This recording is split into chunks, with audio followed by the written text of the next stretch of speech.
હું તોડ લઈશ તમારો, હું તોડો તોડ હવે, હું તોડો નહીં મારસ કેમ તું હે, મારસ કેમ તું હે, મારસ કેમ તું, મારસ કેમ તું પણ તો નહીં મારસ કેમ તું. રાજકોટની જનતાને આજે પૂછવું છે કે તમે રસ્તા પર નીકળો છો ત્યારે સુરક્ષા અનુભવો છો કે ડર લાગે છે? કારણ કે જેમની તમે સુરક્ષાની જવાબદારી સોંપવામાં આવી છે તે હવે રસ્તાની વચ્ચે ઉભા રહીને ખોટી દાદાગીરી કરતા નજરે પડે છે. શું ને સમગ્ર મામલો તેની વિગતે ચર્ચા કરીશું. નમસ્કાર, હું છું પ્રથમ મોદી, આપ જોઈ રહ્યા છો નિર્ભય ન્યૂઝ. રાજકોટના કોઠારિયા રોલવંટ પાસે બનેલી એક ઘટના માત્ર એક વાયરલ વિડીયો નથી, પણ ગુજરાત પોલીસ અને ટીઆરબી ના નામે ચાલતા એક મોટા હપ્તાખોરીના કૌભાંડનું જીવતું જાગતું ઉદાહરણ છે. વિડીયોમાં જે રીતે દેખાય છે કે ટીઆરબી જવાન જેની કાયદેસરની હેસિયત માત્ર ટ્રાફિક ક્લિયર કરવાની છે, તે એક નાગરિકને રોકે છે અને તેની પાસે દંડ માંગે છે. અને જ્યારે પેલો માણસ કાયદો તેને યાદ અપાવે છે ત્યારે આ જ જવાન તેને લાફો ઝીકી લે છે. આ લાફો એ નાગરિક નથી લાગ્યો, લાફો લાગ્યો છે લોકશાહીને. આ લાફો બંધારણને લાગ્યો છે. સૌપ્રથમ તો નજર કરીએ તે સંપૂર્ણ વિડીયો પર. હું તોડ લઈશ તમારો, હું તોડો તોડ હવે, હું તોડો નહીં મારસ કેમ તું હે, મારસ કેમ તું હે, મારસ કેમ તું, મારસ કેમ તું પણ તો નહીં મારસ કેમ તું એમ નહીં મારસ કેમ તું, મારસ કેમ તું, મારસ કેમ મોબાઈલ કેમ જટસ મારો, મોબાઈલ કેમ જટસ તું મારો, મોબાઈલ કા જટસ મારો એમ નહીં મોબાઈલ કા જટે હે, મોબાઈલ કેમ જટે હે, મોબાઈલ કેમ જઈતો મારો ત્યાં, મારો ચશ્મા તોડ નાખ્યા, મારા ચશ્મા તોડ નાખ્યા, મારા ચશ્મા હોતા તોડી નાખ્યા, મારા ચશ્મા તોડ નાખ્યા હોતા. શું કામ તોડ્યા મારા ચશ્મા? 200 રૂપિયાના ચશ્મા હતા એ.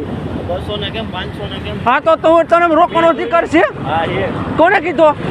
અને તું કેમ કરતો હોય, કેમ કરસ મારી ઉપર? તું કરતું હવે કરો. 112 નંબરમાં ફોન કરો, તમે કરો ફોન, વાય જ છો, કરો ફોન.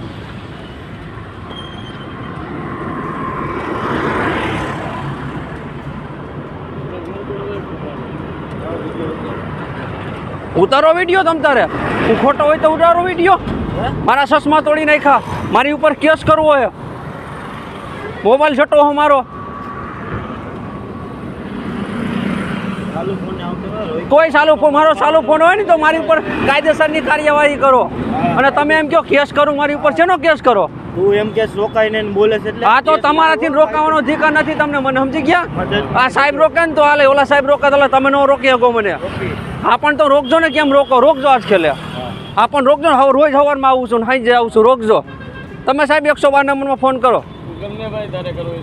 ના તમે કયો ને 112 નંબરમાં ફોન કરું. આલિયા માલિયા નો સમજતો ભાઈ બધાને. હા તો કોર્પોરેટર તું હોય તો મારે શું છે? હા તો તારા કોર્પોરેટરને ફોન કરી, તું તારા કોર્પોરેટરને ફોન કરી બોલાવ આયા.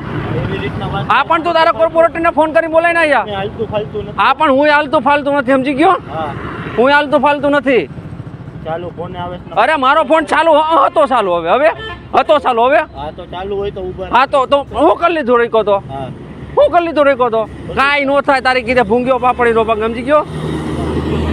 એ વિડીયો તો વાયરલ. સવાલ એ થાય છે કે એક સામાન્ય ટીઆરબી જવાનમાં આટલી હિંમત ક્યાંથી આવે? શું તને ખબર છે કે તેની પાસે દંડ ફાળવણીની સત્તા નથી? ચોક્કસ ખબર છે, પણ આ હિંમત તેને હપ્તા પ્રથામાંથી મળે છે, જે કદાચ નીચે ઉપરથી સુધી પહોંચે છે. જ્યારે બાજુમાં ઉભેલો ટ્રાફિક કોન્સ્ટેબલ તે ખાલી માત્ર તમાશો જોતો હોય તેવું જ લાગે છે. ત્યારે સમજી લેવું કે આ માત્ર એક વ્યક્તિની દાદાગીરી નથી, પણ આખું તંત્ર જ સડી ગયેલું છે. રાજકોટમાં હજારો વાહન ચાલકો હેરાન કરવામાં આવે છે. રસ્તાની વચ્ચે ગાડીઓમાં ચાવી ખેંચી લેવામાં આવે છે. થોડા સમય પહેલા પણ એક બનાવ જોયો હતો, તેમાં પણ સેમ આવી ઘટના સામે આવી હતી. જાણે કોઈ રીઢા ગુનેગારને પકડતા હોય તેમ સામાન્ય માણસ સાથે આવું ગેરવર્તણૂક જે છે અધિકારીઓ કરતા હોય છે. અને ટીઆરબી જવાનને એવું થઈ ગયું છે કે અમે તો આઈપીએસ છે કોઈ.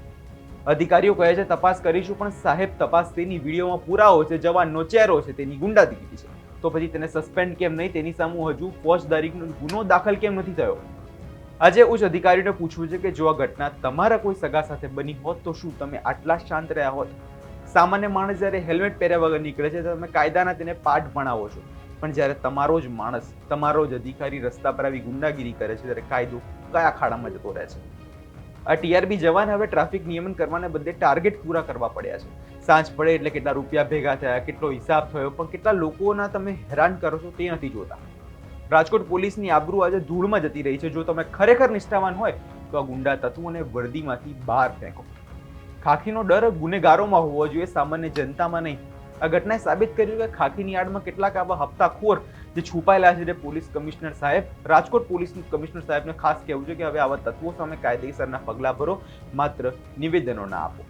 આ વિષયમાં તમારો શું અભિપ્રાય છે તેમને કમેન્ટ કરી ચોક્કસથી જણાવજો. અને અમારી ચેનલ નિર્ભય ન્યૂઝ લાઇક, શેર અને સબસ્ક્રાઇબ કરવાનું ભૂલશો નહીં.